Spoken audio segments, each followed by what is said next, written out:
Well, hello. Welcome back to another exciting edition of Coffee with Stephen. So this week's blog is entitled PAGA. And for those of you who've never heard that acronym, PAGA, I think it's important to understand. So PAGA stands for Private Attorney General's Action. And I've had a change of opinion on how I feel about these PAGA lawsuits. So the reason that I'm discussing this, it actually does directly relate to the Second Amendment. Now, this whole thing began on last Monday night. I was having a conversation with a close friend of mine who is right now the victim of a PAGA lawsuit. His business is suffering what is potentially an existential threat to it as a result of this.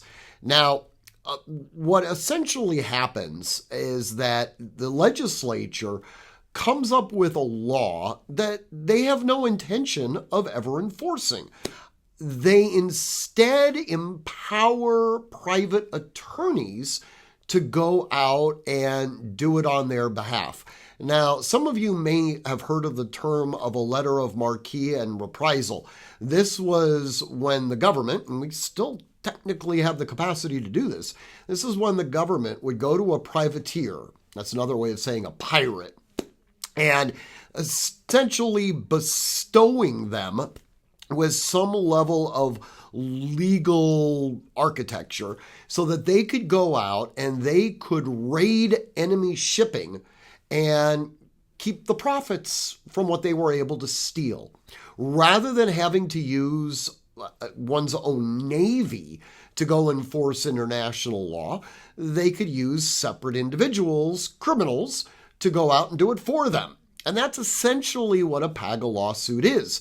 They sit there and they say, okay, look, we're going to create this law, and then we're going to let plaintiffs' counsel go and sue or threaten to sue businesses, and they can keep whatever they're able to, what they're able to shake loose.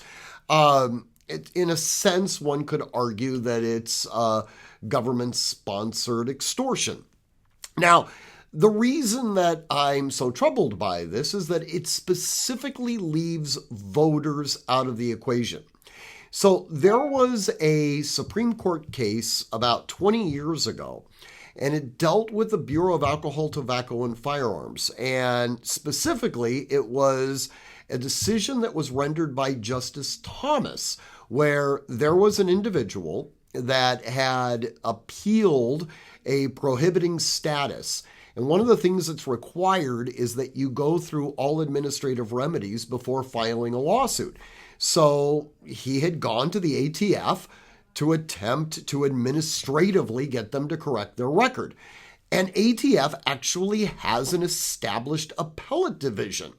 Well, that appellate division was specifically defunded by Chuck Schumer, the senator from New York. So he attempted to do this, and there was nobody at the door. He couldn't do it. The appellate division had been closed. And so he figured, well, if the appellate division's closed, I've been foreclosed of exhausting my administrative remedies. Now is the time to file a lawsuit. And ATF said, no, you can't file a lawsuit. You haven't exhausted your administrative remedies. It gets to the Supreme Court, and Justice Thomas says ATF is correct. You cannot compel the government to do its job. The proper remedy for ineffective government is not by having another branch of government compel action on the part of the government. The proper remedy is at the ballot box, is to vote the people out that aren't doing their job. Now, while that might sound unjust, certainly as it relates to a specific case, when you look at it in the broader context, especially with the concept of checks and balances, this makes absolute sense. So enter PAGA, right? Now you have the executive branch of government essentially saying, we're not going to bother with this. We're going to let private attorney generals go out and try to secure their victories that way. there is no individual making a decision at the ballot box in order to continue to keep the elected officials in power. It's essentially, it's an abrogation of their responsibilities. In any event, I know I'm getting a little wonky on this video.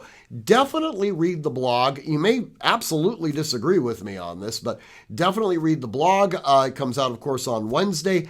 As always, train constantly, train consistently, train repetitively, and train with purpose. Above all else, stay safe.